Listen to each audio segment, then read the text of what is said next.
तू आती है सीने में, जब जब सांसें भरता हूँ।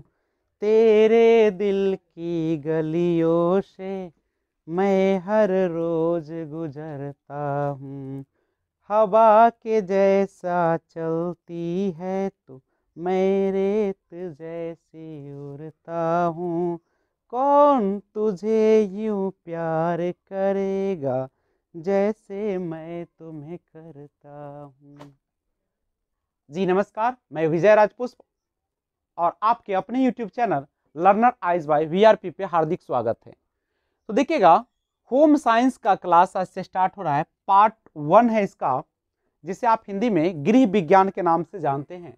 ध्यान दीजिए, गृह विज्ञान, गृह विज्ञान का मतलब क्या है? ये दो शब्दों के मिलने से बना हुआ है, गृह प्लस विज्ञान, जिसमें गृह का अगर कहे तो घर से संबंधित है और विज्ञान व्यवस्थित अध्ययन होता है।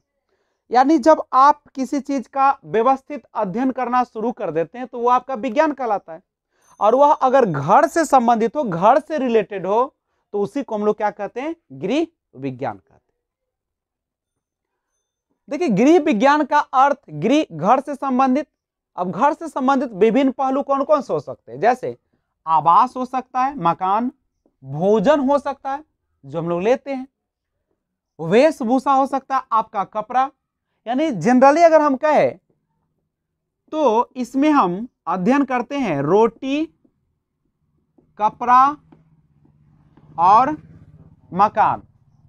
ये तीन आधारभूत हमारी आवश्यकता भी होती है।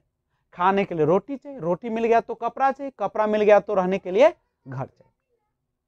लेकिन केवल इतना ही नहीं इसमें पढ़ना है, आपके घरेलू जीवन में जो कुछ भी है सबके बारे में आपको अध्ययन करना है गृह विज्ञान के अंतर्गत। घर में अगर छोटे बच्चे हैं तो हम उसके पालन पोषण, उसके विकास, उसको कौन सा पौष्टिक आहार चाहिए, सारा चीज पढ़ेंगे हम लोग। अगर किसी भी प्रकार की बीमारी है तो हम कैसे उससे बचेंगे, किस वायरस के कारण, बैक्टीरिया के कारण, यानी जीवाणु और कह सकते हो बैक्टीरिया या वायरस किस चीज से होती है, उसके कारण के बारे में जानेंगे। उससे जब बीमारी होती है तो लक्षण क्या होता है, उसको ठीक कैसे किया जाएगा, तो वो सारे चीजें हम लोग गृह विज्ञान के अंतर्गत ही पढ़ेंगे। कपड़े अगर खरीदते हैं तो किस प्रकार के कपड़े किस प्रकार के लोगों पर वह सूट करेगा, आपके लंबाई के अनुसार, आपके शारीरिक बनावट के अनुसार कौन से कपड़े अच्छे होते हैं। अगर कपड़ा है आपके पास तो उसको कैसे सुरक्षित रखेंगे, उसको किस प्रकार से सफाई करेंगे। तो ये सारी चीजों का अध्ययन हम लोग गृह विज्ञान के अंतर्गत करेंगे। गृह विज्ञान के जनक या पिता यानी father of home science Justus von Liebig हैं।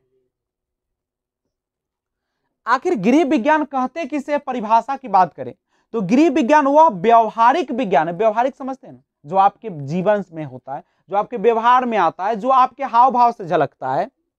तो गृह विज्ञान वह व्यवहारिक विज्ञान है जो अपने अध्ययनकर्ताओं को सफल पारिवारिक जीवन, फैमिली लाइफ व्यतीत करने, सामाजिक तथा आर्थिक समस्याओं को हल करने की दशाओं का ज्ञान कराता है। आप परिवार में रहते हैं तो परिवार के साथ कैसे रहना है, किस प्रकार से परिवार को मिला के चलना है, कैसे आगे बढ़ाना है। उसके बाद समाज है आपके पास, समाज में कैसे आप रहते हैं, किस प्रकार से व्यवहार करते हैं। आर्थिक समस्या, आपके पास अगर पैसे से रिलेटेड, धन दौलत से संबंधित अगर समस्याएं हैं तो हल करने की दशाओं का ज्ञान करते हैं। कैसे हम लोग 10 हल कराएंगे। जैसे मान लीजिए कि अगर आप टेलरिंग सीखे हुए हैं, आप कृषि करना सीखे हुए हैं, या बहुत सारे काम हैं, तो वो सब अगर आपको ज्ञान है तो आपकी आर्थिक स्थिति क्या हो जाएगी, सुधरेगी, अच्छा हो जाएगा।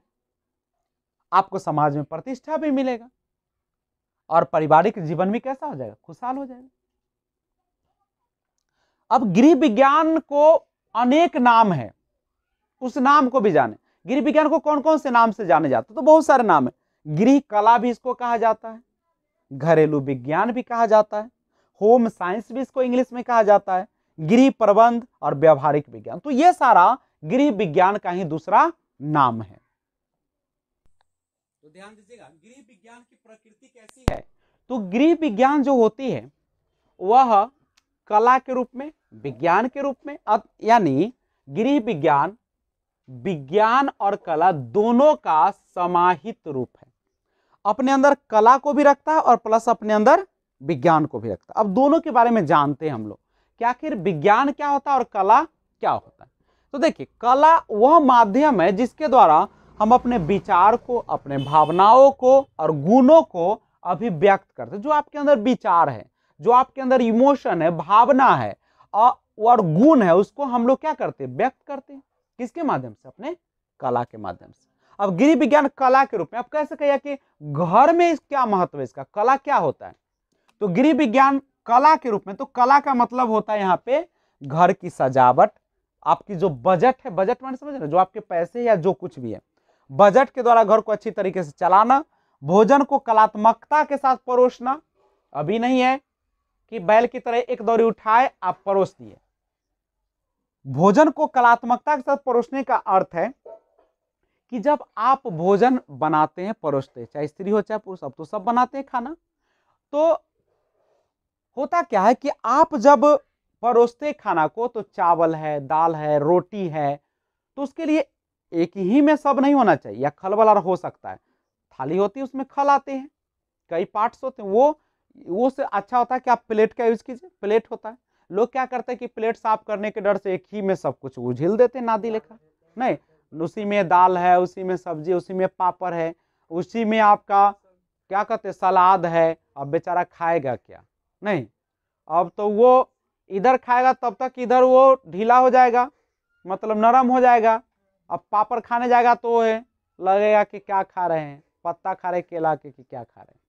तो वो देने का एक स्टाइल सजा के देना चाहिए ताकि देखने में भी क्या लगे, ऐसा ना कि करछुल से आपने निकाला चम्मच से और वो ऐसे ही ढेला है पड़ा हुआ, चावल है इधर, दाल ऐसी इधर उधर होल है, देखे तो मन भी नहीं कर रहा है खाने, और उसको अच्छा से थोड़ा सा बना के, और जब खाने के लिए परोसते हैं हम लोग, कोई भी परोस सकता है, स्त्री भी और पुरुष भी, तो क्या करना चाहिए कि थाली में उसको सजा के थोड़ा सलाद होना चाहिए, थोड़ा सब्जी होना चाहिए, थोड़ा भुंजिया होना चाहिए, कम से कम 2-3 आइटम रहना चाहिए। नहीं, ऐसा नहीं कि एकदम एक ही आइटम परोस दिए, सुबह शाम आलू दम चल रहा है, चल रहा है, चल रहा है, ऐसा नहीं है।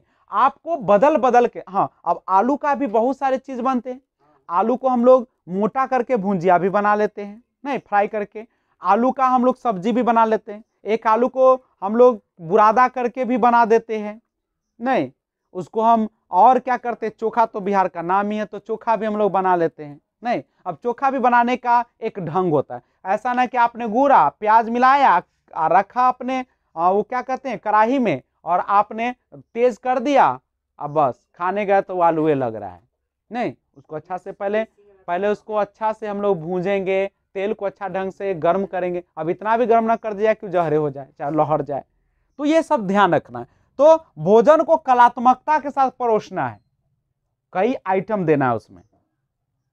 अतिथि का स्वागत, अब तो अतिथि देवो भव रहा नहीं हमारे देश में। अब तो लोग आते भी है तो हम लोग कहते हैं कि जल्दी चल जाए, कब जाए वह हो, नहीं। तो अतिथि का स्वागत भी हम लोग करना आता है। अतिथि तो उसे अच्छा से खाना परोसे, अच्छा व्यवहार करे, नहीं ये ना कि आया हुआ है घर में एकदम छोटा छोटी शुरू कर दिए, तो ये सब नहीं होना चाहिए।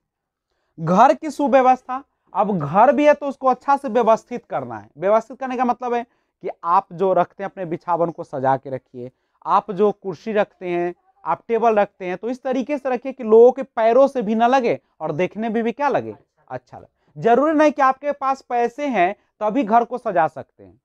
आपके पास जो सामान है उसी को साफ सुथरा रखिएगा, चमकते हुए रखिएगा तो बहुत अच्छा लगता है।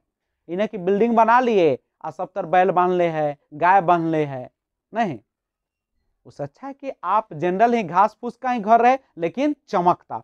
आजकल तो देखिएगा बड़े बड़े होटल बनाते हैं, जो कि लाइन होटल हो तो बनाए रहते हैं इसी तरीके से, घास फूस का बना होता है, नहीं, और उसी में देखिएगा तो शीशा लगा हुआ, उसी में एसी तक लगा देता है। तो ये सारा तो अब घर का विभिन्न वस्तुओं की साफ सफाई। अब जब खाना खा लेते हैं तो अब मैं ये नहीं कहता हूं कि पुरुष खा लिए तो स्त्री के लिए छोड़ दिए, उस पर मक्खी लग रहा है, उस पर बच्चा के नेटा से रोक दिया, तो ये सब नहीं होना चाहिए। मतलब आप पुरुष है तो क्या हुआ, आप खाना खा लिए तो आप खुद से भी उसको हल्का सा डिटर्जेंट मारिएगा और उसको साफ कर दीजिएगा। नहीं, ऐसा नहीं कि आप खाए और फिर उसी थाली को पानी से धो दिए और दे दिए दूसरा को, आप जो खाए आप वाला कीड़ा छिपा में है और वही थाली में फिर दूसरा खा लिया और चला गया उसके अंदर। और हमारे यहाँ तो एक परंपरा है कि लोग एक ही थाली में 4-5 आदमी बैठ जाते हैं, जो कि अच्छा नहीं। हम लोग को अकेले अकेले ही खाना खाना चाहिए। क्यों? क्योंकि हर व्यक्ति के शरीर का अपना बैक्टीरिया होता है। नहीं, आप हो सकता है कि उसके हाथों में गंदगी होगा, खा रहा है, आप भी चपर चपर कर रहे हैं, वो भी चपर चपर कर रहा है, सब गंदगी चला गया आपके, और बीमार भी तो हो सकते हैं लोग। तो इसीलिए अलग अलग अपने अपने थाली में खाए। उनका सही रख रखाव, अब रखना भी हो तो अच्छे से रखना है। इस जगह पे रखिए कि किधर थाली रखना है, किधर कढ़ाई रखना है, किधर आपका जो कुकर है उसको रखना है, किधर गैस चूल्हा रखना है। नहीं तो हाँ, तो रखने का, अब किचन बना लिया, किचन में रखने का ढंग है नहीं, गए तो लाते से मार लाश से उड़ले है। नहीं तो हाँ, तो वो रखिएगा तब ना, बनाया हुआ से नहीं होता, उसको रखना पड़ता है कि सजा के रखना है। नहीं, आपका खले बना हुआ है लेकिन उसमें हम सजा के रखेंगे ना, उस पर बार बार हम किचन को भी जहां बर्तन रखते हैं उसको धोइए, कभी कभी डेटॉल या फिनाइल जो होते हैं उसका प्रयोग कीजिए। नहीं, ताकि कीड़ा ना हो सके। आप किचन बनाते तो ध्यान रखिए कि वो हवादार होना चाहिए, हवा आ सके, ऐसा ना कि आपका हवा उसमें आए नहीं, बाहर का धूप नहीं आए। किचन जब होना चाहिए तो धूप भी आना चाहिए ताकि उसमें कीड़ा ना हो सके। उनका सही रखेगा। परिवार के सदस्यों के लिए वस्त्रों का चुनाव, अब जो परिवार में सदस्य उसका वस्त्रों का भी चुनाव करना पड़ता है। नहीं कि किस प्रकार के व्यक्ति के लिए किस प्रकार का, जैसे अब छोटे आदमी तो उसको कैसा वस्त्र चाहिए, लंबे तो कैसा चाहिए, मोटे तो कैसा चाहिए, पतले तो कैसा चाहिए, सबका अपना अपना जो शरीर पर क्या हो, थोड़ा सा अच्छा लगे। जरूरी नहीं कि डेली नया कपड़ा ही पहने, जो आपके पास कपड़ा है उसी को साफ करके अच्छा से एकदम चमकता रखिए। नहीं इन्हें कि डेली डेली कपड़ा खरीद लिए, इधर 2 दिन से पड़ा हुआ है, उधर नहीं, बाल्टी है आपके बकेट तो उसी में 2 दिन से सड़ रहा है, तीसरा दिन महक रहा है तो आपने उसको खींचा और फिर 4 दिन ला धूप में पसारा हुआ है, तो आपके कपड़े की खत्म। आप कपड़े को डालिए 5 से 5 मिनट मुश्किल से या 10 मिनट, और उसके बाद तुरंत साफ कीजिए। वैसे तो जीन्स से लोग साफ करते हैं तो डालिए और निकालिए, नहीं तो उसका रंग क्या हो जाएगा, गिर जाते हैं। तो कपड़े को ज्यादा देर डिटर्जेंट में नहीं रख। हाँ, अब सूती वस्त्र है तो सूती वस्त्र है तो उसके लिए क्या कीजिए, गर्म पानी डाल के साफ कीजिए, तुरंत साफ हो जाएगा डिटर्जेंट के साथ। सिलाई कढ़ाई वस्त्रों की धुलाई, अब सिलाई का काम, कढ़ाई जानते हैं ना, जो हम लोग फूल बनाते हैं कपड़ा पर या किसी भी चीज पर, और वस्त्रों की धुलाई यह भी मायने रखता है। अभी ना कि 100 रुपया में 3 kg खरीद लिया, उसी से कपड़ा को धो रहे, कपड़ों खा जाएगा, कलरों खा जाएगा, आपका हाथों खा जाएगा। नहीं तो ये सारा चीज आपको, सिलाई भी आना चाहिए, स्त्री हो चाहे पुरुष, सबको सिलाई जरूरी है, कढ़ाई आना चाहिए और वस्त्रों की धुलाई करना आना चाहिए। इन्हें के पुरुष है तो जाके या महिला के लिए छोड़ दिए, पूरा वो बेचारी भर दिन क्या कर रही है, एकदम एकदम नौकरानी लेखा अपन साफ कर रही। सभी को अपना कपड़ा अपने धोना चाहिए। तो ये सारा घर की सजावट को तो लगाना ही चाहिए, घर को सजाइए, अच्छा से साफ सुथरा रखिए, बजट जितना उसी तरीके से आप क्या करिए, घर को चलाइए। ना कि 5 रुपए आमदनी है, आप 20 रुपए के ले आए हैं जाके सरफ, जितना है उसी में आप काम करिए। तो ये है आपका कला जिसके माध्यम से आपने पढ़ा। गृह विज्ञान विज्ञान के रूप में जैसे तथ्यपूर्ण अध्ययन है, जैसे पौष्टिक तत्वों का अध्ययन है, यह विज्ञान है तो क्रमबद्ध ज्ञान तो करेगा ही। कार्य और कारण में संबंध देखिएगा, आहार एवं पोषण विज्ञान, उसमें शामिल कौन कौन से हो जाएंगे, तो पौष्टिक तत्वों का अध्ययन, विभिन्न आयु वर्ग के व्यक्तियों के लिए उनकी निर्धारित मात्रा में के अनुसार पोषण पर अध्ययन, पौष्टिक तत्व की कमी और अधिकता एवं उससे संबंधित बीमारियां या पाक क्रिया, और दूसरा शरीर रचना एवं शरीर क्रिया विज्ञान और प्राथमिक चिकित्सा एवं परिचर्या, मातृकला एवं शिशु कल्याण। तो आइए देखते हैं गृह विज्ञान का महत्व एवं उपयोगिता। आखिर हम गृह विज्ञान का महत्व क्या है, हम क्यों इसे पढ़ते हैं और इसके जीवन में उपयोगिता क्या है।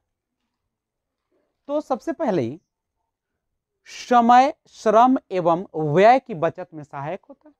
समय का भी बचत होता है, श्रम आसानी से कर लेते हैं क्योंकि हमारे पास नई युक्तियां होती है, एवं व्यय की बचत में सहायक, आर्थिक नियोजन में सहायक, आप आर्थिक धन से रिलेटेड जो इन्वेस्टमेंट करते हैं उसमें हेल्प करता है, आहार एवं पोषण संबंधी ज्ञान प्राप्त करने में सहायक, क्रय विक्रय एवं बचत का ज्ञान अर्जित करने में सहायक, स्वास्थ्य एवं शरीर संबंधी ज्ञान अर्जित और प्राथमिक चिकित्सा का ज्ञान प्राप्त करने में भी सहायक होते हैं, और वस्त्रों को तैयार करने तथा रख रखाव में ज्ञान की प्राप्ति।